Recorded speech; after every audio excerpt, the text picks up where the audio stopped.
अभिनंदन करतो। आज या देशाचं वेगळेपण टिकून आहे त्याचं कारण असं आहे की अनेक शाया या देशाने बघितल्या, पण लोकशाही अत्यंत महत्त्वाची शाही या देशाच्या वाट्याला आली आणि संबंध जगामध्ये आपलं देश स्वतःचं वेगळेपण टिकवू शकला, वेगळेपण निर्माण करू शकला। त्याचं दुसरंही कारण असं आहे की संसदीय पद्धत जी आपण कमावली त्या संसदीय पद्धतीमुळे आपल्या लोकशाहीला एक वेगळं महत्त्व निर्माण झालं। डॉक्टर बाबासाहेब आंबेडकरांनी जो एक मताचा अधिकार आपल्याला सर्वांना दिला, त्या एक मताच्या माध्यमातून आपण जो अधिकार आपल्याला मिळाला त्याच्या माध्यमातून इतर सर्व सन्माननीय सदस्य बसलेले आहेत। अध्यक्ष महोदय, मी आपलं अभिनंदन करत असताना आपल्याला विनंती करेन की आपण जसा सर्वात तरुण अध्यक्ष होण्याचा मान पटकावलेला आहे तसा मी सुद्धा सर्वात तरुण सदस्य म्हणून या विधिमंडळामध्ये बसण्याचा मान पटकावलेला आहे। त्यामुळे तरुण अध्यक्ष म्हणून तुमचं सर्वात तरुण विधिमंडळाच्या सदस्याकडे बारीकपणाने लक्ष असेल अशी विनंती सुद्धा मी आज या ठिकाणी करतो। त्याचबरोबर अध्यक्ष महोदय, तुमचं लक्ष माझ्याकडे असावं याचं दुसरं कारण असं आहे की आपण सुद्धा एक निष्णात वकील आहात, आम्ही सुद्धा वकिली पूर्ण करतोय। एक नंबर बाकावरती बसलेल्या वकिलांकडे जसं तुमचं लक्ष असतं तसं याही वकिलाकडे लक्ष असू दे अशी सुद्धा विनंती अध्यक्ष महोदय मी आपल्याला करतो। अगदी या सदनाची आपण इतिहास बघितला तर डॉक्टर स्वर्गीय मावळकर साहेब असतील यांनी 1937 साली पहिल्यांदा अध्यक्षपद भूषवलं आणि त्याच्यानंतर त्यांनी चांगलं काम केलं म्हणून लोकसभेचं अध्यक्षपद भूषवण्याची संधी सुद्धा त्यांना मिळाली। पण आपण सर्वात चांगलं काम गेल्या 5 वर्षामध्ये, गेल्या 2.5 वर्षामध्ये केलेलं आम्ही सर्वांनी बघितलं। त्यामुळं परंपरेप्रमाणे फडणवीस साहेब, आपण सुद्धा अध्यक्ष महोदयांना दिल्लीला पाठवायला काही हरकत नव्हती अशी सुद्धा विनंती मी आज या ठिकाणी करतो। मी अध्यक्ष महोदय आपल्याला एक सांगेन की या सदनाची गरिमा राखत असताना अनेक मोठी नावं या सदनामध्ये घडली, अनेक मोठी परंपरा, खूप मोठी परंपरा या सदनाने निर्माण करण्याचा प्रयत्न केला आणि तशा काळामध्ये आपली कारकीर्द जर बघितली तर आपण चांगलं काम आतापर्यंत सदस्य म्हणून केलेलंच आहे, पण या पुढच्या काळामध्ये सुद्धा विरोधी पक्षावरती आपलं लक्ष असेल। विरोधी पक्षाच्या माध्यमातून सर्वसामान्यांच्या हिताच्या ज्या मागण्या येतील त्या मागण्या आपण मान्य कराल, पूर्ण कराल। आमच्या मागण्या लक्षामध्ये घेत आपण आम्हाला सुद्धा न्याय द्याल अशी विनंती मी सुद्धा या ठिकाणी करतो।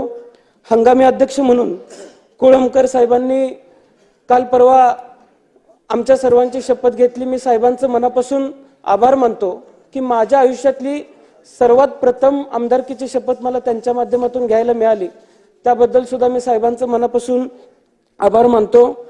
आदरणीय फडणवीस साहेबांचं सुद्धा मी मनापासून अभिनंदन करतो। फडणवीस साहेब, संत तुकारामांच्या वाणीतून एक अभंग आलेला आहे की अमृताहुनी गोड तुझे नामदेवा। आता संतांच्या वाणीतून सुद्धा आपलं नाव इतक्या गोड पद्धतीने घेतलं गेलेलं आहे, त्यामुळं पुढच्या काळामध्ये काम करत असताना तुम्ही विरोधी पक्षाला गोड पद्धतीची वागणूकच द्याल अशी विनंती सुद्धा मी आज या ठिकाणी आपल्याला करतो। आणि फडणवीस साहेब, अमृताहुनी गोड मी मुद्दामच म्हणलं कारण पुराणामध्ये सुद्धा अमृताला एक वेगळं महत्व होतं आणि आजही अगदी मी आपल्याला फडणवीस साहेब विनंती करेन की विरोधी पक्षाला सुद्धा आपण सहकार्य कराल। आदरणीय शिंदे साहेब असतील, आदरणीय अजितदादा असतील, सन्माननीय सदस्य असतील, यांचं सुद्धा मी मनापासून अभिनंदन करतो। आणि येत्या काळामध्ये अध्यक्ष महाराज माझी आपल्याला विनंती असणार आहे की अनेक लोकांशी चर्चा केल्यानंतर वेगवेगळ्या ज्या समित्या गठीत होतात त्या समित्यांच्या माध्यमातून चांगलं कामकाज या सदनामध्ये व्हावं अशी सुद्धा विनंती मी आपल्याला करतो। कारण अनेक आमदारांकडून, अनेक सदस्यांकडून असं आम्हाला ऐकायला मिळालं की जी आश्वासनं अधिवेशनाच्या दरम्यान दिली गेली त्या आश्वासनांची पूर्तता होत नाही। त्यामुळे आश्वासन समिती असेल किंवा इतर समित्या असतील याचं सुद्धा आपण चांगल्या पद्धतीने वचक त्यावरती ठेवावा आणि त्या माध्यमातून सन्मान्य सदस्यांना न्याय देण्याची भूमिका आपण सर्वांनी घ्यावी. चांगले कायदे या सदनामध्ये तयार व्हावेत. एक तरुण म्हणून माझी अपेक्षा असणार आहे की तरुणांना अभिप्रेत असलेला हा राज्य उद्या नवमहाराष्ट्र म्हणून घडत असताना आपण उद्याच्या राज्याला अभिप्रेत असलेले आणि 21व्या शतकाला अभिप्रेत असलेले कायदेच या विधिमंडळामध्ये तयार व्हावेत आणि या सर्व पुढच्या पिढीला न्याय देण्याची भूमिका या विधिमंडळाने घ्यावी. एवढीच विनंती मी आपल्या सर्वांसमोर आज या ठिकाणी करतो आणि पुन्हा एकदा अध्यक्ष महोदय मी मनापासून आपलं अभिनंदन करतो. धन्यवाद. टूर्स अँड ट्रॅव्हल्स विश्वातील एक विश्वसनीय नाव मँगो हॉलिडेज घेऊन आले आहेत धम्माल फॉरेन टूर्स खास तुमच्यासाठी. एक्झॉटिक युरोप 17 रात्री 18 दिवस, साऊथ आफ्रिकन सफारी 9 रात्री 10 दिवस, नॉर्दर्न लाईट्स 8 रात्री 9 दिवस, दुबई अबुधाबी 5 रात्री 6 दिवस, व्हिएतनाम कंबोडिया 8 रात्री 9 दिवस. तर आजच आपली सीट बुक करा आणि आपल्या फॉरेन टूर्स मेमोरेबल करा. मँगो हॉलिडेज म्हणजेच अविस्मरणीय सहलीचा अनुभव.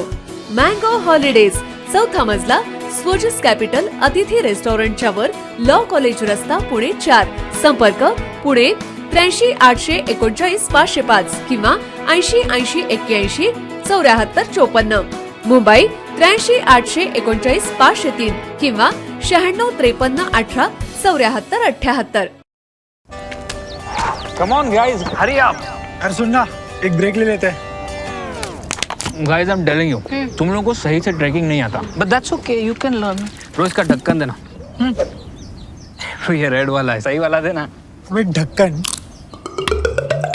पहले तो सही पानी पीना.